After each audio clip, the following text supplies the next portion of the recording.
In emergency situations, every second counts.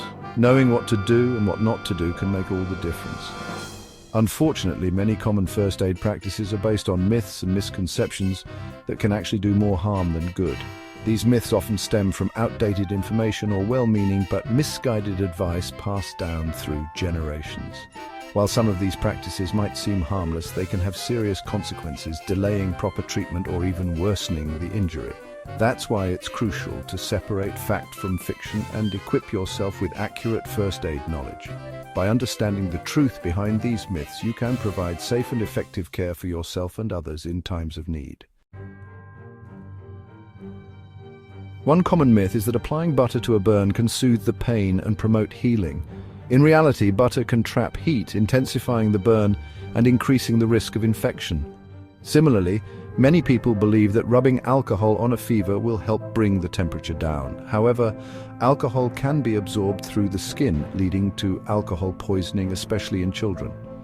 Another misconception is that you should immediately give someone who has fainted a cup of coffee or an energy drink. While it might seem logical to try to revive them quickly, caffeine can actually dehydrate the body and worsen their condition. These are just a few examples of how well-intentioned but inaccurate first aid practices can be detrimental. It's essential to rely on evidence-based information and seek guidance from reputable sources. Proper wound care is essential for preventing infection and promoting healing. The first step is to control any bleeding by applying direct pressure to the wound with a clean cloth. Once the bleeding has stopped, gently clean the wound with cool water and mild soap. Avoid using hydrogen peroxide or rubbing alcohol, as these can damage the surrounding tissue. After cleaning, apply a thin layer of antibiotic ointment if desired and cover the wound with a sterile bandage. Keep the bandage clean and dry, changing it daily or as needed.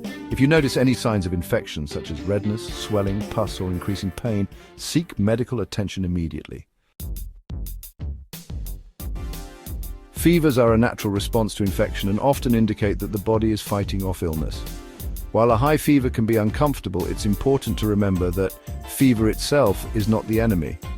Instead of focusing on bringing the temperature down rapidly, prioritize keeping the person comfortable. Encourage them to rest, drink plenty of fluids, and dress lightly. Over-the-counter fever reducers like acetaminophen or ibuprofen can be used to alleviate discomfort, but always follow the recommended dosage. If the fever is accompanied by other concerning symptoms such as a stiff neck, severe headache, difficulty breathing, or a rash, seek medical attention promptly. Section 5. The fainting fallacy: how to really help someone pass out.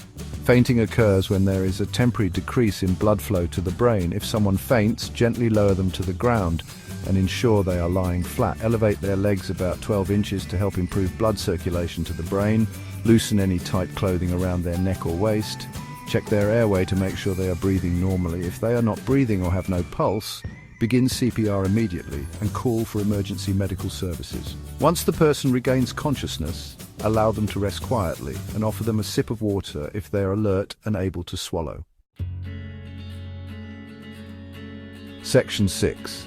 Burn basics: avoiding common mistakes. Burns are a common household injury that can range in severity from minor to life-threatening. The first step in treating a burn is to stop the burning process. For minor burns, hold the affected area under cool running water for 10 to 20 minutes. Do not use ice, as this can further damage the skin. Avoid applying butter, oil, or any other home remedies, as these can trap heat and increase the risk of infection. Cover the burn with a sterile non-stick bandage and seek medical attention if the burn is severe, covers a large area, or shows signs of infection. Section 7. Broken bones and dislocations: the importance of immobilization. Suspect a broken bone or dislocation if you notice pain, swelling, deformity, or difficulty moving the injured limb. It's crucial to immobilize the injured area to prevent further damage. Splint the injury in the position you found it, using anything you have at hand, such as a rolled-up newspaper or a sturdy stick. secure the splint with bandages or cloth strips, being careful not to tie them too tightly. Keep the injured limb elevated and apply ice packs wrapped in a towel to reduce swelling. Seek medical attention immediately for proper diagnosis and treatment. Section 8. Sprains and strains. Ice is your friend. Sprains and strains are common injuries that affect the ligaments and muscles, respectively. The initial treatment for both sprains and strains is rest, ice, compression, and elevation. Rest the injured area and avoid any activities that cause pain. Apply ice packs wrapped in a towel for 20 minutes at a time, several times a day, to reduce swelling. Compress the injury with an elastic bandage to provide support and minimize swelling. Keep the injured limb elevated above heart level as much as possible. Over-the-counter pain relievers can help manage pain and inflammation. If the pain is severe or does not improve within a few days, consult a doctor. Section 9. Conclusion. Empowering yourself with accurate first aid knowledge.